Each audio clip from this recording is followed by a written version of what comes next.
We'll look at a couple items in the news tonight, but it'll be short because we're dedicating both tonight's show and Thursday's show to an absolute space podcasting legend, the man who started it all, Dr. David Livingston, founder and host of The Space Show.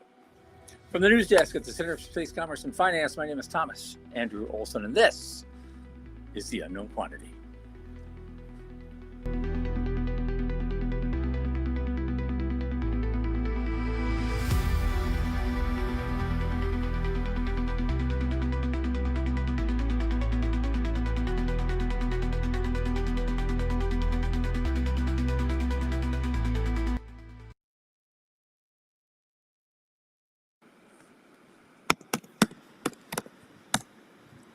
All right, good evening again.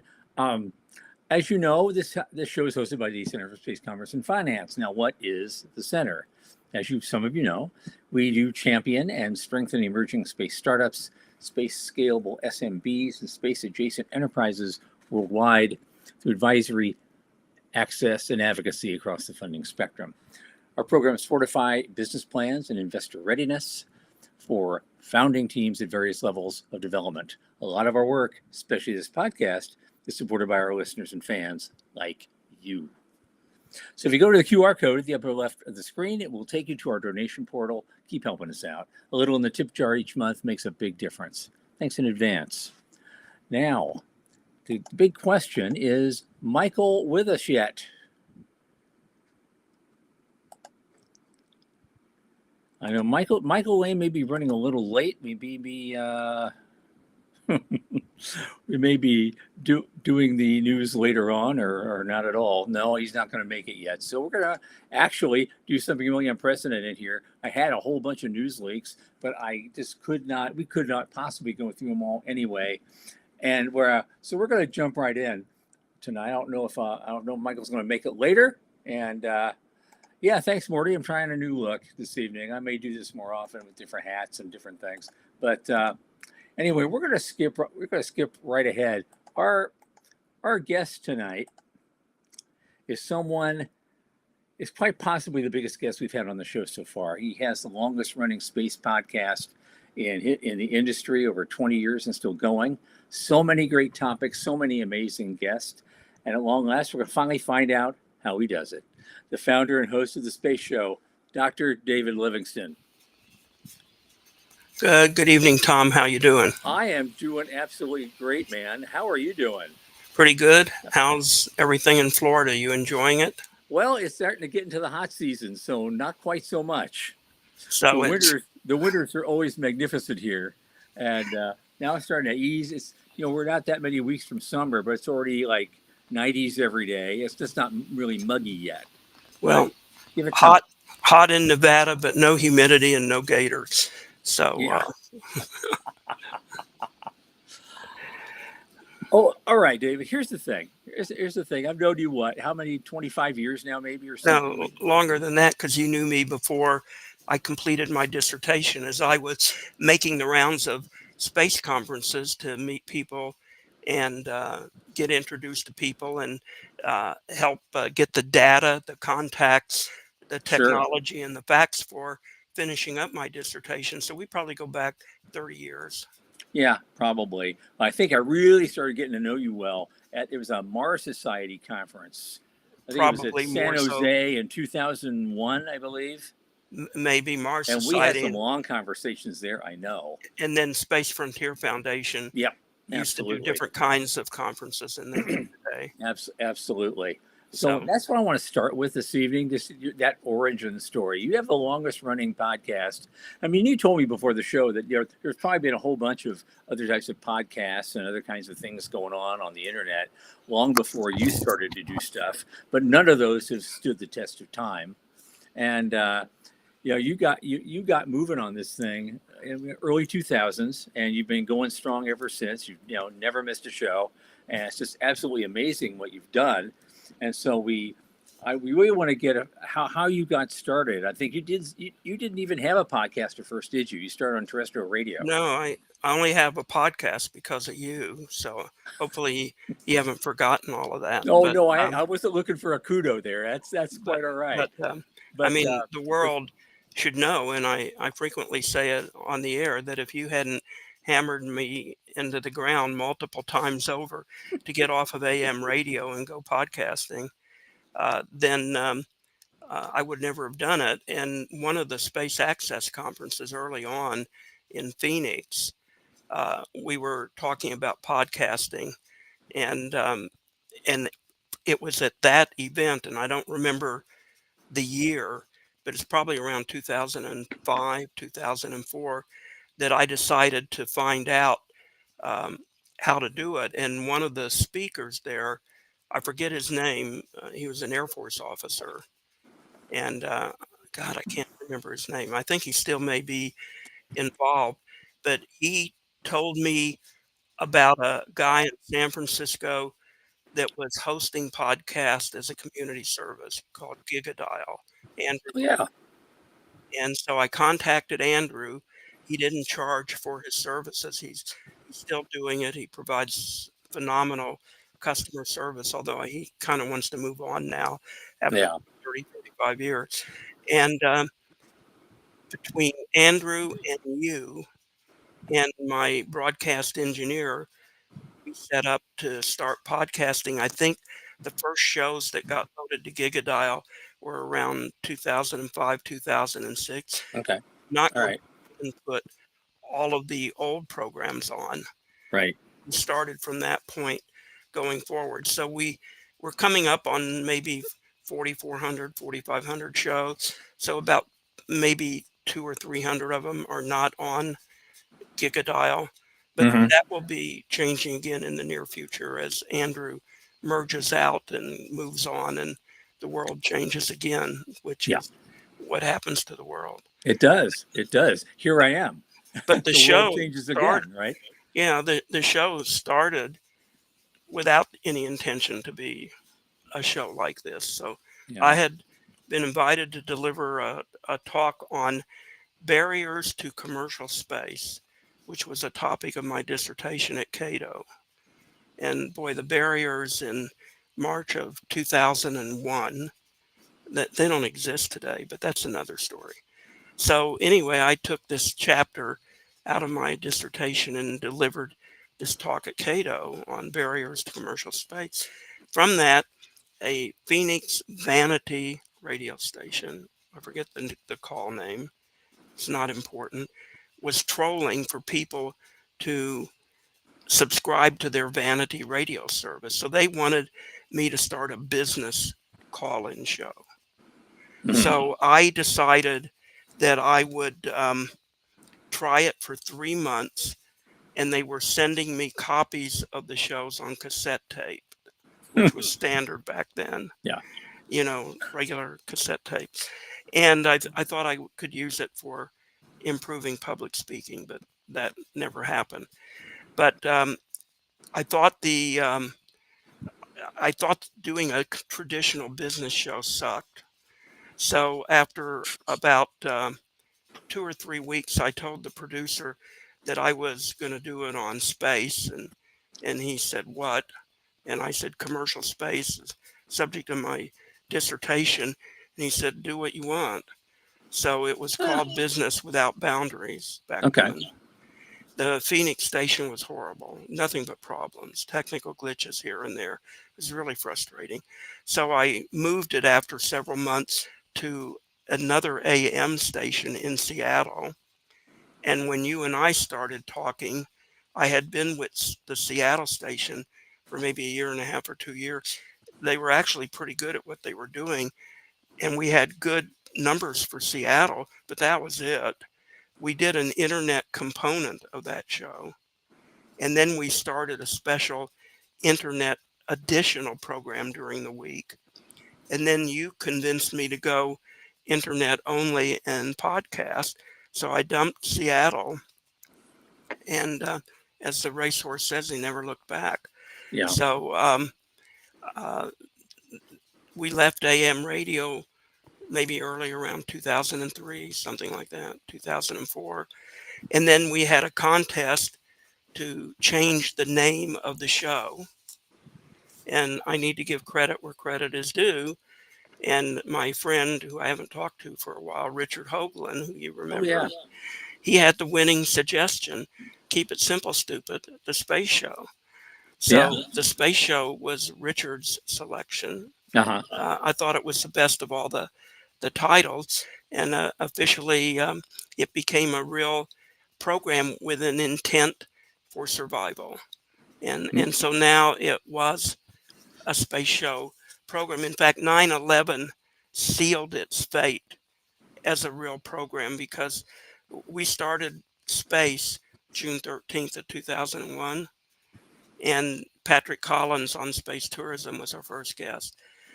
And then here comes 9/11, and I thought the show was cooked. I figured, who the hell wants to talk commercial space after 9/11 happened?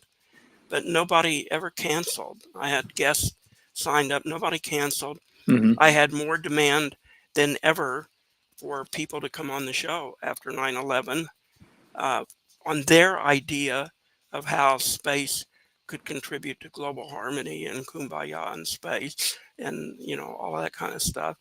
And it just grew and grew from there. And um, so I really didn't think we'd survive 9/11. I thought we'd lose all of our invitees. I thought they'd cancel. Nobody wanted to be on the show. I didn't lose one person. And then within maybe 3 or 4 weeks, I was booked solidly until June. And then I just kept booking, and it went on and on and on. So that was really the start of it. And I think 9/11 in a strange way helped us because people, I think, felt that space could be a real unifying factor. And after 9/11, people were searching for unifying factors. Well, oh yeah. I think that happened a lot, and we may be on the verge of it happening again here in this lifetime. I want to back up one step. You've mentioned a number of times your dissertation, and you said what the dissertation was about. But that was for a DBA, wasn't it? Not a Yeah, so I PhD. have a doctorate of business Yeah. administration, Right. and it was about expanding commercial space um, for the most part, and the start of space tourism, which, as you know, for multiple generations, it was just 2 years away. So, and it may still be 2 years away. I'm not, Yeah. Yeah. not, Only two I'm years not sure away. about that yet. We'll be Uh, talking about the trail of wreckage here shortly. but We've seen so much of it. so, Um, um, so we've always had commercial companies because, other than a brief period when President Obama nationalized the auto industry, we have commercial companies that contract with the government to do X, Y, and Z. So we had our big space companies, Rockwell back then, and Boeing, and McDonnell Douglas, and North American, all of them, even before the mergers. And so they would contract to make the space hardware to go to the moon or to do this or to do that. But that wasn't the commercial company I was talking about. There was a movement. It predated me. I mean, you could go back to the Rick Tumlinsons, for example, and the Bob Werbs, and right. some of those people. This End is of the for '80s. yeah, Yeah. into the 80s, for the entrepreneurial sector to take over building the hardware, and NASA to purchase rides rather than to control how the rockets were made. And it's taken us what 30 years finally to get him to do it. Yeah, and it only happened because Elon Musk had the power, the creativity, and the business sense to do it. If Yeah. it weren't for him, in my opinion, it would not have changed, or if it did change, the changes would have been incredibly slower than what we have Yeah. realized today. So Absolutely. I was the the dissertation was about the entrepreneurial side, the private sector, but not the big commercial space sector. Hmm. So my school, which was a private, highly regarded business school and law school and accounting school in San Francisco, did not want to approve me. They thought I was a crackpot. So if you remember back then, I was going to Newsweek ask you and about that. Time, Yeah. yeah, they They were thought all you were nuts. writing You're the only guy that, doing it, right? They yeah, the thought you were space tourism nuts. was a giggle factor, and, Yeah. and all of that. So, so I heard on NPR a guy talking about Mars Underground at Stanford University. So, for your listeners who don't know Mars Underground, this predated the Mars Society. It was the early days with Zubrin and a couple of guys from Stanford and Carroll and a bunch of other people that really wanted to go to Mars. And they wanted to find a way to go to Mars. So they called it the Mars Underground because traditional aerospace thought they were as Looney Tunes as my school thought I was in writing a dissertation on space tourism and expanding commercial space. So Bruce Lucinian from Stanford was interviewed on National Public Radio. So Stanford was about an hour's drive for me. So I looked him up, got his faculty page, got his email address, sent him an introductory email, told him I was looking for help on writing a business school DBA, not a PhD, because Stanford is PhD, not DBA. And would he be interested at least in talking to me and maybe giving me some pointers? I heard him on NPR. So he calls me and said, bring your pink slip and come on down. So I drive down to Stanford. I meet Bruce. He's a great old white-haired guy. Uh, We hit it off entirely. And he gave me some topics to research, connected me to Patrick Collins on space tourism, who was teaching economics in England. He had the best, as you know, space tourism market research ever, because he actually did it academically and factually. But he also connected me to Harvey Willenberg, who ran the Boeing commercial space section. And back then, Boeing was doing Space Station, which was still in transition and evolution. We were mid 90s about now. So I went to Seattle and I talked with Harvey, met Chuck. Remember him? He yeah, unfortunately died with his yeah. dog in his bed at too early of an age. And Harvey and Bruce decided that they would become formal PhD advisors for me or DBA advisors for me with the three, no, with the two Golden Gate University professors. So Golden Gate jumped at having Harvey from Boeing and Bruce from Stanford on my committee. And then they helped me get taken seriously for my DBA study, which was approved by one vote. That's how close I came to, to being 86th, since that's a popular term these days. And it's interesting, when I finished the dissertation, it was cutting edge. It was the only one in the country of anything like it. It was absolutely a leader. And Golden Gate went down in history as probably having one of the very few cutting edge doctoral dissertations they ever had. And they threw me this great champagne party and all of this kind of stuff. And the guy the guys that were holdouts were telling me that they had no idea that any of this stuff had a real life to it. Took me about 5 years to write it, to get educated. I had to learn aerospace engineering. I hung around with the people at the conferences. I had a lot of fabulous teachers, just remarkable people that really sort of privately tutored me, since my studies never went into the engineering area. And so I got it approved and they published it in, I think, February of '01. So, and then I had the Cato thing, then the radio station thing, and then eventually that led to the change of the name to the space show, 9/11, and 9/11 codified us as a program. I didn't think we'd have any guests. I really didn't. And I didn't think we'd have any listeners. And I was surprised on both counts. The guests started appearing out of the woodwork. People were really enthusiastic about being interviewed. And the reason is because the traditional communities, if I can say shit on your show, shit on 99% of these guys, unless you were peer reviewed, got published in Nature or Journal or Science or something like that, your work was unknown, Yeah. because there were no avenues back then for you to be interviewed, for you to promote. Maybe you could go to an AIAA conference, or you could speak at a Mars Society or some other conference, or maybe another quasi-professionally reviewed conference. But otherwise, you could write a book. Nobody would review it. I Hmm. mean, or maybe it got reviewed in a large group of science books. So all of a sudden, people could hear that they could get an hour or an hour and a half to promote their work and get known. So there was incredible demand from scientists, from engineers, from authors.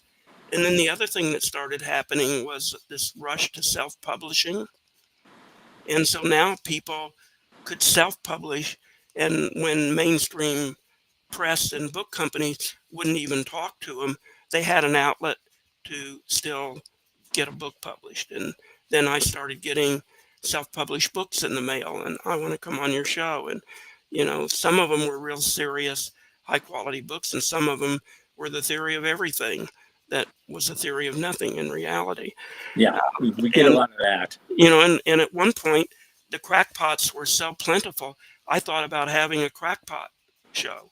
I thought about one day a month would be for crackpots, and then I would invite these people to come on. But then I found out that nobody admitted that they were a crackpot. Yeah. So they didn't see themselves as being a crackpot. And if I invited them to be on the crackpot show, they were grossly offended. Well, And that's what made it so funny. so That's for that. you and I and people that knew what I was doing, it was a good laugh for us. But I had no guests coming on the Yeah. crackpot show because no way, I'm coming on the real show. I'm not a crackpot. Yeah, And yeah, yeah. Well, so, here's but the irony. yes, you were. Well, as you probably read on the private chat, my producer Sean just said, "Yeah, we're about one episode away of being that show." So, welcome, So, David. so I never did launch the crackpot program in our schedule. We've Um, had a few though. I want to talk about that in a minute. well, I Well, I do used want to to ask do you a more than question. I'm willing to do now. Yep. Where Um, well, here's the thing. We're starting about the early days. You start out in terrestrial radio, and then you gradually made the move to podcasting and do all that stuff. In those early years, it had to be tough. How did you keep the lights on? so initially, it was an incredibly low overhead, easy thing to do. Okay. So, um, the cost for the cost for the AM radio was costly, but I had a few. I wasn't a nonprofit yet, but I had a few sponsors that covered that, and then most of everything else was just my existing computers, a few pieces of software, a couple of pieces of hardware, and you helped me for free, and a couple of other people helped me, and it wasn't challenging to do, but as a wonderful political community continued to trash the economy, the cost rose, Hmm. and it became harder and harder to do that. So I will often, not so much anymore, but often go on to rants about things that emotionally charge me. And Sure. sometimes a guest will trigger it, or Yeah. listener who calls in might trigger. But one of my favorite rants from probably about maybe 2008, 2009 happened to be that I noticed our national debt and deficit was growing. And since my background in academia was economics, and I studied at the hand of Uncle Milty. For those of you who don't know who Hmm. Uncle Milty was, that's Milton Friedman. I used to call out this national debt, and it was a fraction of what it is today. Yep. And the space fans and cadets, and even a couple of the economists, they all said it's not a big issue because the percentage of the national budget spent on space is less than 1/2 of 1%. So none of this matters. And I just said, just wait, guys, because it does matter. And your beloved space industry and mine is one day going to be trashed by our growing debt. And now look at what they want to cut and decimate and do with science and this and that and the other. Because what are we pushing 37 trillion in debt? And probably more than that by the time the thirsty politicians get through, regardless of what party they're in. So I've been on the national debt needs to be controlled rant for, I don't know, decades. And but once that debt started going up and things started happening in the economy, it got harder and harder to self-finance the program. So I turned it into a 501c3 nonprofit and began raising money for it. And I think that was around 2006, 2007. Okay, the One Giant Leap Foundation. The One Giant Leap Foundation. And that has stayed today. Um, I'm not sure that if I were doing it today, I would take the nonprofit route because a lot of the sponsors, the big corporations and stuff that sponsor many of the space podcast shows, being a nonprofit is not an advantage because, Okay. for them, it's a business cost. So they're not getting a nonprofit deduction. And under some of the tax reform bill, the deduction people get for nonprofits has been reduced. So your dollar deduction for giving money to a charity is less today than, say, it was 6 or 7 years ago. Okay. So things have changed, but things change all the time. We had a great sponsor in Secure World when we were doing webinars. They financed a lot of our equipment early on when we were expanding. Some of that equipment we're still using today. Mm-hmm. And we had some other larger scale donors. So we squeak by. We are not a great money making nonprofit.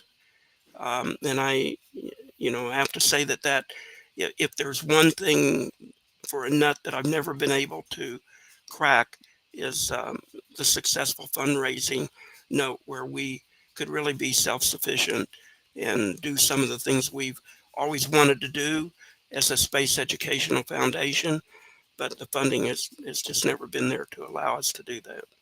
I'm just not a great fundraiser. Okay. I do most of the fundraiser, so it's my mea culpa. And but honestly, nowadays things are very hard to finance and to do. Everything it's gone up in price dramatically, and repairmen and consultants and services that you need. My internet services here in Las Vegas are outrageously priced, Mm-hmm. much more so when I lived in California.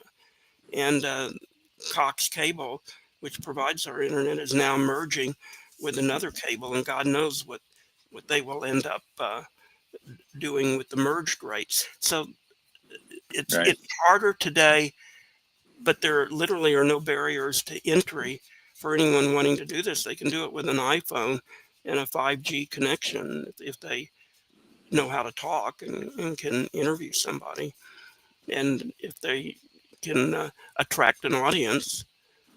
Many journalists, print journalists, have started their own podcasts. They're literally, Tom, is almost zero barrier to entry. Yeah. Even the technology, it may be hard for me as an older guy. I don't grasp all of it, but for the younger people, they can work 100% of the features of an iPhone, and I probably work 3% of the features of an iPhone. So and they can do a lot of this with that kind of technology. Plus, there's new stuff on the market that does what 5 computers do with a laptop. If I Mm-hmm. wanted to modernize and upgrade. So it's a 2025 is truly a different world technology wise, Right. as well as the amount of material for space. It's endless. Yeah. That's the good news, that the amount of material for space has become endless. When we used to look for topics of interest to talk about and get people to listen to you, that was one thing. Now today there's almost no limit to it. And so I have my interest, but most people doing a podcast have their interest. So it sort of all washes out in the laundry, because you'll listen to a program because they go down a certain road probably, or take a certain path, or they interview people a certain way. So I still like the business aspect of space. I'm a big due diligence person. Yep. I used to be I used to make fun of and laugh a lot at magical thinking and fanboy, fangirl thinking, la la land thinking. I now still laugh at it, but it is an important element in moving space forward, in my opinion. But I don't do a lot of magical thinking, fanboy, la la like shows. But I still call people out when they start going down that road. And Yeah. Well, and that's the thing about the same time you were starting to expand into podcasting. I think it was around 2007, 2006, 2007. You and I met another guy named Shubber Lee and another guy named Dr. John Jurist. And somehow magically, for that reason you talked about, we became the Space Cynics. right, I wonder, is the website still up? I don't know. Technically, it's still up. It's not really being added to it much right now. But actually, Shubber and I spoke just recently, and we talked about reviving it because now that everything's expanding all over the place, some fundamentals are still the same as it turns out. There's still a lot of BS and boosterism and nonsense that goes on that needs to be called out, especially now there's so much money dripping through the industry. It's a $625 billion industry now when it was, nothing 25 years ago. And but we're starting to hear the same stuff resurface again. Well, so one of the things I do is I look at all this money that flows. It's unbelievable. And I get these PR notices and they want to come on the show. So here's a fundamental rule of mine. They will send me a PR notice and they say, company Joe Blow ABC is announcing its third round of investment to make Star Bright whatever, to do whatever, and to announce a new employee in the position of executive PR BS manipulator. Okay. And we think your audience should know about it. So if I choose to respond to them, and I don't always do that, I will tell them I do not do space show programs based on fundraising capabilities and on personnel changes. When you start actual space operations, even if you fail, I would be interested in talking to you about your success or your failure. So when you do your demo, let me know. Otherwise, the fact that you can raise money and you can hire people, I'm really happy for you. I hope it ultimately pays off, but that's not the kind of program I'm willing to do on the space show. And so I want to see real commercial action. I want to see bending metal. I want to see doing what your business plan says it's going to do, which has to be more than raising money, because apparently there's so much money in the private sector and so many new venture capital companies and experts jumping on the bandwagon. There's all sorts of things, like SPACs and other mechanisms, exchange traded funds and stuff like that to get attention. The money part doesn't seem to be as crucial as it used to be. But go look at these companies and see if they can actually commence operations. Then Well, come, that's just it. I think, yeah, the money is dripping through here now, but I yeah. think it's just an unofficial opinion. I need to look up the data for it. But my hunch is that the burn rates are a whole lot higher than they used to be. Well, yeah, and where are their demos and Yeah. where are their revenues for operation? Space solar power is a big one Oh God, don't on get me that, because started. there's people that are saying they're starting this or that for space solar power. There's one or two companies that are bending metal, and I have put them on the air before, Yeah. but most everything is just talk. It's huff and puff, as I say. Yeah. And so I don't want to do those programs. Um, there's an awful lot of authors that do self-published books. Yeah. So you have to look at that pretty carefully. Well, So that's still in space advocacy today. There's still a lot of unwarranted boosterism. But the three religions that we used to talk about on the Cynics blog are still there. They're still out there. And one of them was Space Solar Power. They've become a completely independent cult all their own. And then you have helium-3 mining on the moon that I still Well, believe. and they so I just got newsletters from people. There's a company, I forget their name. They entered into an agreement with one of the government agencies um, to mine helium-3 on the moon for cooling for AI Mm-hmm. and to start operations. Or you're sitting down, right? Oh, yeah. 2008, 2009. Yeah. So I get this from people on the space show, and they're all saying all of this. So I just wrote back and I said, 2008, 2009, bullshit. We can't even get to the moon. We have no robots to do this. We don't know how to separate the HE3 other than theoretically from the surface. We have to bring it back to Earth. We have no idea what the costs are going to be to return something from the moon to Earth. On and on and on and on and on. And Mm-hmm. you guys tell me that the government has entered into some kind of a contract with this company. So I go to the website and I don't recognize any names until I get to the executive board.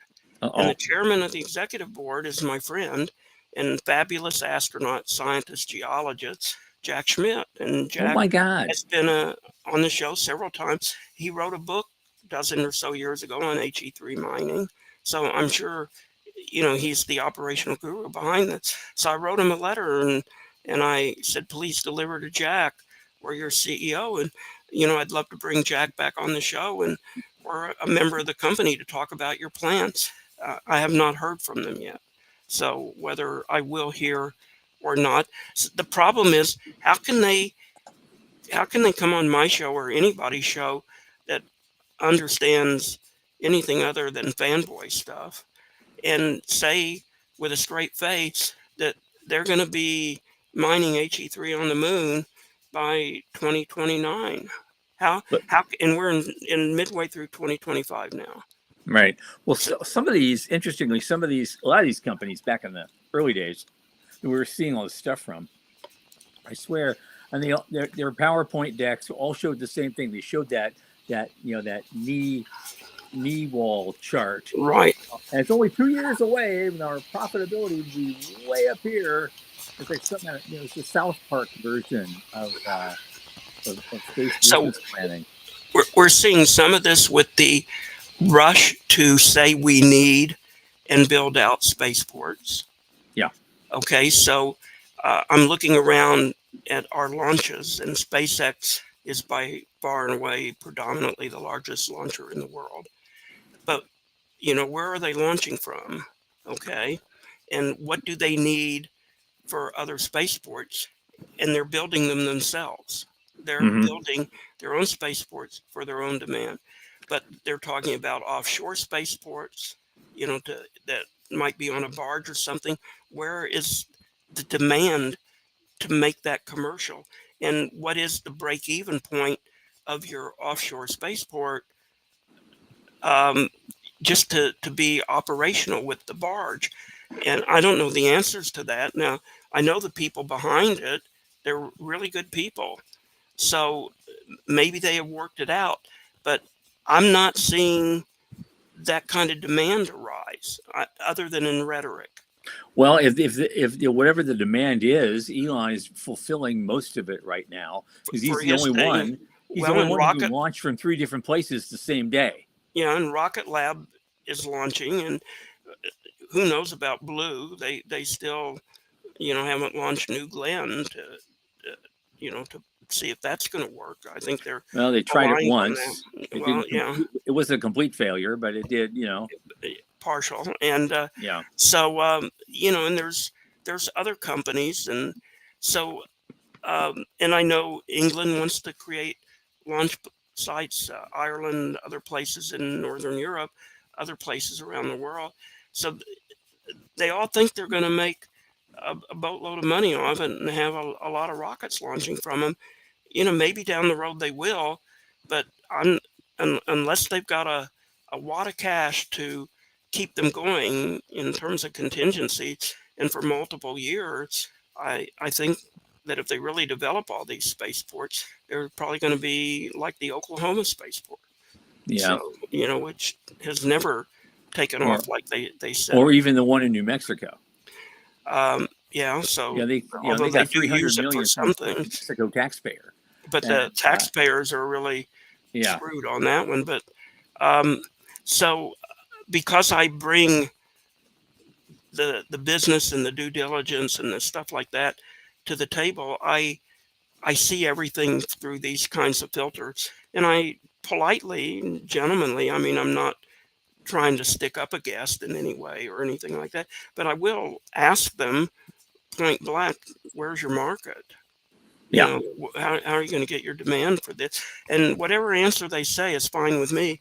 I absolutely 100% trust that the space show audience has enough discernment to process whatever they hear from anyone, including myself, on the space show. They don't need to be spoon-fed a conclusion. Right, right, right. So all of these years you've been doing this and you've been getting better and better and better at it every year, man. This has been great. In fact, I am so proud to do the year-end show with you every year. Well, you're part of creating this program and helping me with it on the technology side and stuff.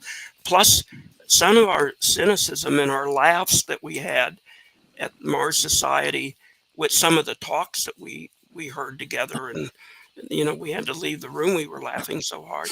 I I mean, know. all of that is factored in to how the space show got created and managed and run. And there is a lot. If we were doing stand up, there was so much Oh material my, yeah. from some of those conferences. If we were stand up people, we could have had material ongoing in perpetuity. And back in those Maybe days, today too. if we done that and took it to an extreme, we probably would have been banned for life from Uh, certain I'm space sure of it. conferences. But there are a couple of things to say about it. The space cadets, the fanboy stuff, the magical thinkers, um, they serve a really good, important purpose. I did come to realize this. They do inspire people. They get people interested, especially younger people. Some of them actually will start to study in school and do some of the hard topics. And if you put a due diligence factual guy up against a fanboy magical thinker, 90% of the audience is going to tune out the due diligence factual guy. They're cut and dry boring. They're not interesting. They're not really inspiring for the most part. The magical thinker, he's got them eating out of their pockets if Oh he's sure. if Oh he's a good sure. guy. So to bring people in, to encourage them to go into space, to let women know that they can do more than the Astro Chicks on a Blue Origin ship, to do all of that kind of stuff. Mm-hmm. These magical thinkers, they serve a really valuable purpose for the space industry. And the guys like me, we bore these people. Yeah. I've taught a lot of grade school classes via Zoom, and I see what gets them going. And it isn't a due diligence example of demand for spaceports. Right. It's Right. glorious thinking about how maybe there'll be a spaceport in your backyard and you can watch launches like my friends do from their backyards in Florida with the Me cake. too. Wouldn't you like that? And how cool would that be? And and they gloss it up. They know how to they know how to add momentum and oomph and life to it. So they serve a valuable purpose. Sure. And so I've sort of quit doing as much making fun of them as I used to. But Well, the thing it is, still is fun to do so. this is something that you do that I've always admired. You know when to shut up. You know when so maybe you have a guest that's close to kind of getting right to the edge of the rails, but not quite going off it yet. And so you ask them a poignant question, and then you just sit back and listen for a while and let them either bury themselves or do something interesting. So I used to say early in the show, when I would introduce it, I would say, I help the guest be the smartest person ever on their topic, or the biggest fool ever on Yeah. their topic, and it's their choice as to which one they want to be. Yeah. Yep. That's So exactly I right. used to say that Uh-huh. as an introductory part of the program. I haven't done that in a long time, but I Mm. still No. believe that I'll Well, help you be the expert on whatever reason I invited you to be on the show. you've probably And if said you that. want to be a fool and you want to talk Kool-Aid and nonsense and BS, go for it. Yeah. But my Yeah. audience will know the difference. Now, in all the time you've done this, was there any time a guest came on that like you can remember that truly surprised you All the time. all the time? I think I'm going to have a boring uh, show that is not going to be of interest, and the guest is fantastic, and they become a regular on the show. Oh, that's great. I'm That's trying to great. see if I can think of one recent thing. I mean, I don't remember all the shows that I've done, but if I look at a list, I actually do remember the content once I see their Mm-hmm. names and stuff like that. Yeah. But Yeah. there have been a lot of shows that I have not wanted to do, and I got pressured into it because a friend says, David, you got to put Joe Blow or Karen John on the Mm-hmm. show, and they're a good friend of mine, or they're a donor, and I don't want to piss them off or something like that. So I'll do it, and wow, they blow me away, Mm-hmm. and they become a regular on the show. So yeah, that does happen. It happens several times a year still today. Mm-hmm. Um, there are a couple of people. There are some shows where I do, uh, and they're really hard to do because the person can't speak. So they there's lots of dead air Mm-hmm. in how they put their sentences together. I have to lead them to make a reply and then follow up, and it's like I'm scripting them on the fly. So Uh-huh. it's not because they're dumb or non-functional or something like that. It's just you put a microphone in front of people, and sometimes they can't handle it, or they freeze up, or something Yeah. happens. So I still have that happen. One thing I refuse to do is script a show. I will not ever script a show. I did it several times, and they are really, really bad shows. And Sure. I will not do it. I will take talking points from a guest, and I'll integrate the talking points into how I speak with the guest. But never, ever, ever again will I do scripted questions. Okay. That makes sense. That makes sense. And we don't do that here either. We've got. I mean, I have a script I work from, but it's basically, oh, this is the talking point I got to hit in the intro. And this is something I know I have to say, to introduce you, and then we have some links to some news reports. Sometimes we talk about, but none of it's scripted really. Well, We have, I'll do that's talking about it. points because I don't, and I'll always ask in a summary, have we left anything out? Have we Yeah. omitted something that you really wanted to say to our audience or share with our audience? Mm-hmm. Or is there anything that I've been too dumb to ask you about Yeah. that if I were smarter, I would have asked you about? So Yeah. that's usually, my summary. And they usually have about 5 minutes to Mm-hmm. add in, say, talk about, bring up whatever it is they want. And they can say it without any interference from me. Yeah. Another gift that you have that I've always envied, and I'll never have it, despite what John says, is that you have this ability to carry on two conversations at once completely independently. It's uncanny.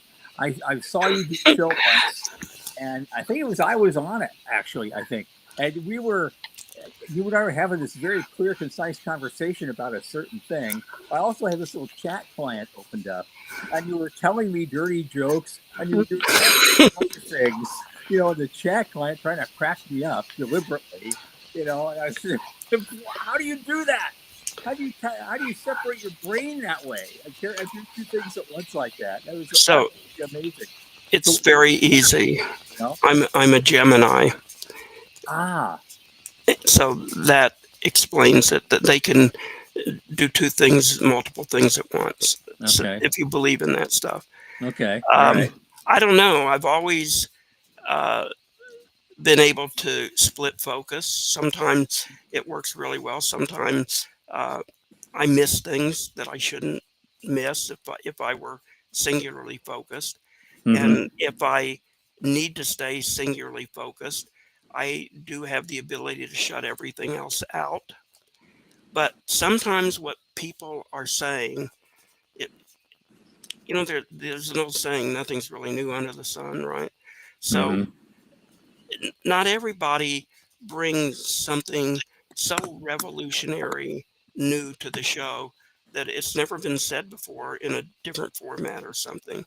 So a lot of some of what I hear, I've heard before.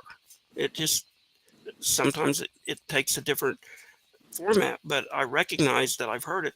Now, if I'm talking to a scientist who has written a science paper, man, I am singularly zeroed in because that's harder for me sometimes to comprehend if they're using a lot of math or scientific notation, or they're talking about some pretty deep theories or things like that. So I will not split any of my attention or focus for that. Okay. But a lot of times I know what they're saying. And so if I want to respond to an email, so sometimes people will hear me typing and I'm responding to a listener's email while Mm-hmm. Joe Blow is talking. And I know what they're saying. I'm even can go back and write notes because I take notes for every show, so I can write a summary. Sure. So I usually will have here. This is from my Sunday show. I don't know if you can see it. So this is 4 pages front and back of, Okay. uh, All of right. notes Yeah. with Dan Adamo. Yeah. Um, but I was sending people emails about the show while talking to Dan, and the emails were remotely about the same topic, but um, I knew what Dan was talking about. I knew his PDF that he had sent, and we had had conversations before the show about how we were going to run the program. And I did that because Dan is an incredible aerospace engineer and orbital mechanics guru. He used to do the docking for the space shuttles with the space station and stuff like that. So I knew this was going to be heavy engineering, heavy theory. So I went over stuff with Dan so I would at least know the basics. So if I need to prepare for it, I will do so because I do communicate with the listeners while the guest is talking sometimes.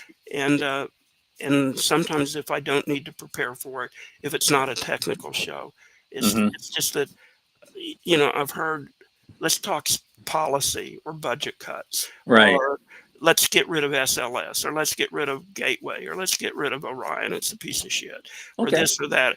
Cool. I don't need.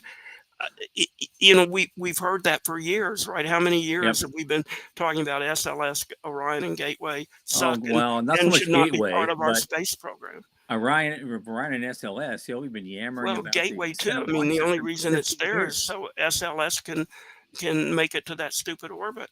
Yeah. So, I mean, if we want to go to the moon, go to the moon. What's so hard about that? So, we did it with the Saturn V. Yeah. We've lost something. I guess that's probably the best way to say it. Yeah. Probably. Yeah. Because even Probably. Starship can't go direct without a lot of refueling. Yeah. So, we've lost something. Yeah. Yeah. I But was those going are to ask. easy topics you could talk endlessly for 15, 20 minutes on why SLS and Orion should be squashed. And you could ad lib that and never look But back. yeah, but you've probably had 100 people in your show who could say the same thing. They say it Absolutely. That's why I in a say we're different way. familiar with Yeah. the arguments, the topics. There aren't a Sure. lot of good arguments to keep it. Um, Artemis has a bad mechanism for going to the moon. The program of record is not so great. It's Mm-hmm. outrageously expensive. I think going to the moon is really vital and crucial. Yeah. I wish that this was not the program of record, but it is. And you know that old poker saying where you got to deal with the cards that you're dealt. You got to play the cards you're dealt. Yes. So space and government policy and things like that, you got to play the cards you're dealt. You play the hand you're dealt. True. And we are still here to talk about it. So that's pretty amazing too. Um, Thing is, I was going to go. We were going to have time for it now. We're going to go into it again on Thursday. Like the funniest show, the show that went totally off the rails, the show where the guest was so bad you wanted to pull the plug after 10 minutes. Those kinds of things. I want to talk about that some more. Well, But I won't we don't name have the a lot of guy time. who did the bad show, Yeah. but there was one show like that. Yeah, let's talk about that on Thursday. But I did want to bring up one thing because you remember this. I know you do because I was there for it too. I think I was on for that show too. There's this guy. Remember this guy who approached us? He was from Silicon Valley. Or I know somewhere. what you're going to say. I absolutely Yes. about Yeah. gravity. He wanted to start a space, flight tourism company, and he sent this one pager, and at the bottom of it, it said, "All I need is 500 million to buy a fleet of spaceships." Is he the guy that sent the threatening emails and stuff to me Yes, that you but helped me identify? we had him on to, and we just let him go to talk about his thing, and we were kind of hammering at him a little bit. But before that show happened, remember when I had a business meeting with him? He insisted on having a business meeting with me before the Yeah, show. in San Francisco. You came to San Francisco. I came to San Francisco. I was coming there anyway for something else, but I thought, okay, I'll take this meeting. He decided he wanted to have a business meeting at Hooters I remember that. on Fisherman's Wharf. Yeah, I remember that. Oh yeah. And then he Oh sent God. I threatening. wish I'd had an iPhone then. Well, he Oh, sent shit. really threatening emails. Today, they would probably arrest the guy. Yeah. Well, he but, was just threatening to turn us in for violating securities laws or something. Yeah, I and don't know remember, what that was we about. reported him to the SEC. I reported him to the California. They had an internet police section in California. I forget what it was called back then. The FBI directed me to the California internet thing and in the local police department. So he was reported because you tracked him because you got his ISP information. Yep. And you knew which computers he was using. You found all of that. But he was sending some pretty violent emails out. He was from a Southeast Asian country. Mm-hmm. And he needed to raise, $500 million for his spaceship. Right. Yeah. A fleet. He's going to build a fleet. I took the program and deactivated it. The recording is still there, but I never wanted it to play again because I don't want to give him any PR in case anybody wanted to go back and listen to that old show. But it is still there. The recording of it is still there, but it's been deactivated. But I don't know what happened to the guy. I know that was the whole thing was like really weird and twisted, but it was also the source of a good many laughs for many years. He was the only dangerous show I ever did. Yeah. The worst show, which you want to talk about, was with a guy from the space industry who insisted on scripting it, and you can remind me to talk about it on Thursday. And that was my one and only experience scripting a show, and that is what taught me never to ever do it again. Yeah. Well, hopefully Michael's going to be with us next time too. And he has a bunch of questions, I know, because I've already seen him. He's probably out in one of his elevators someplace. Right? He might. Well, he might be. He was. God, I hope he's okay. I have to ask him later. He was doing the. He had an appointment at the eye doctor and it ran late, and then he just couldn't get home in time. And he sent me I've got 17 text messages from him now that I haven't read yet. So is he also in Florida? I've lost track of Michael. He is still in Seattle. He's still in Seattle. He's still there, and I'm in Florida. But I never have to shovel snow again.